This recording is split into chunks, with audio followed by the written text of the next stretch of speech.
میں کہ ہر فرد کو آگاہی ہونی ہے. یہ جو جنونیت ہندوستان کے اندر پیدا کی جا رہی ہے. برادران اسلامی رام راج کی بات کرتے ہیں. ارے اٹھا کے دیکھو آپ کی کانے گران، اٹھا کے دیکھو آپ کی گیتا، اٹھا کے دیکھو آپ کے قرآن، اٹھا کے دیکھو آپ کے تمام جتنے بھی مذہبی کتب ہیں، چاہے وہ آریہ کی ہو، چاہے وہ لنگایت کی ہو، چاہے وہ برہمنوں کی ہو، چاہے وہ شودروں کی ہو، چاہے جس مذہب کی ہو آپ کو، ان کی کتابوں کو تو ٹٹولیے نا. اپنی زبان کو آپ کی زبان میں لکھی ہوئے. کس رام راج کی بات کرتے ہو؟ ارے اس میں تو دھرم راج کی بات کی گئی ہے. دھرم راج قائم ہونے والے ہو. کون سا دھرم ہے؟ کون سا مذہب ہے جس کا راج قائم ہوگا؟ وہ کون سا دین ہے جس کے زمین پر راج قائم ہوگا؟ وہاں بھی کتب میں لکھے ہوئے انہوں نے پوشیدہ کیے. لیزر والے دین ہے. امت مسلمہ کی ذمہ داری ہے. ہر مسلمان مبلغ ہے، ہر مسلمان مجاہد ہے. ہر مسلمان کے کان میں اذان دی جاتی ہے، اشہد اللہ الہ کہا جاتا ہے. ہر مسلمان کے کان میں اشہد ان محمد کی شہادت دی جاتی ہے. ہر مسلمان مبلغ ہے، ہر مسلمان مجاہد ہے. آپ نے اس سے پہلے دیکھا ہندوستان کی سرزمین کے اوپر یہ کس طریقے سے اسلام کے خلاف اٹھ رہے ہیں. آخر کیوں اٹھ رہے ہیں؟ حضرت اسلام ذرا غور کیجئے. ہندوستان میں رہنے والا مسلمان کس گھر سے گزر رہا ہے؟ جہاں پر بچے پیدا ہوتے سرکاری ہاسپٹل میں، وہاں پر تلک لگایا جاتا ہے. کس جگہ کسی قوم کا مسلمان کا بچہ کیوں نہ ہو. مسلمان عورتیں اپنی بیٹیوں کو، مسلمان بچے اپنی بیٹیوں کو سرکاری ہاسپٹل نہیں لے جا سکتے. مسلمانوں کے ہاسپٹل کی بہت کمی ہے. جس سرکاری ہاسپٹل میں جاتے ہیں مسلمان، وہاں پر ان کو خواہ اس کے بچے کو جو تلک لگایا جاتا ہے، اگر تلک نہ لگائے تو اس کو ہاسپٹل سے ڈسچارج نہیں کرتے. اتنی انتہا پسندی، دہشت گردی پوری دنیا کو نظر نہیں آ رہی.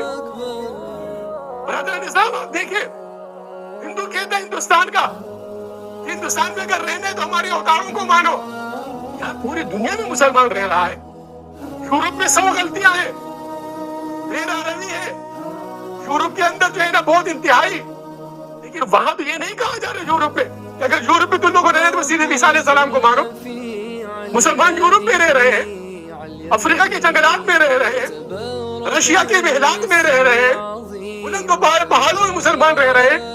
دنیا کا ایسا خطہ نہیں جہاں پر مسلمان نہیں رہ رہے. مسلمانوں کو ہر جگہ پر اذیت ہے، لیکن یہ اذیت نہیں ہے کہ تم نے ہندوستان میں رہنا ہے تو ہندو بن جاؤ ورنہ ہندوستان سے نکل جاؤ. یورپ میں مسلمانوں پہ سختیاں ہیں، لیکن اس قدر کمینگی نہیں ہے، اس قدر تنگ نظری نہیں ہے. وجہ کیا ہے اس کی برادران اسلام؟ وجہ کیا؟ تھوڑے سوچ رہے جو امت مسلمہ کو یاد رکھیے، یہ اسلام کا ایک جو اسلام ہے یہ اس کا ایک جوہر ہے کہ وہ ہمیشہ بہادر قوم کو اپنے آغوش میں لیتا ہے، نامردوں کو نہیں لیتا. جس کے اندر بہادری ہوتی ہے، جو بہادر ہوتا ہے، مٹانے کے لیے اٹھتا ہے، اسی قوم سے وہ دین کی خدمت لیتا ہے. عمر فاروق رضی اللہ تعالیٰ عنہ اٹھے اسلام کو مٹانے کے لیے، نبی کے نام کو مٹانے کے لیے. اللہ نے ان کے دل میں محبت ڈالی، وہ عمر فاروق اعظم بنے. آپ نے دیکھا بہادروں سے اسلام نے ہمیشہ دین کی خدمت لی، نہ مردوں سے نہیں لی. عرب بہادر تھے، ایران بہادر تھے، مصر بہادر تھے، افغان بہادر تھے. یہ بہادر قوم تھے، ترک بہادر قوم تھی.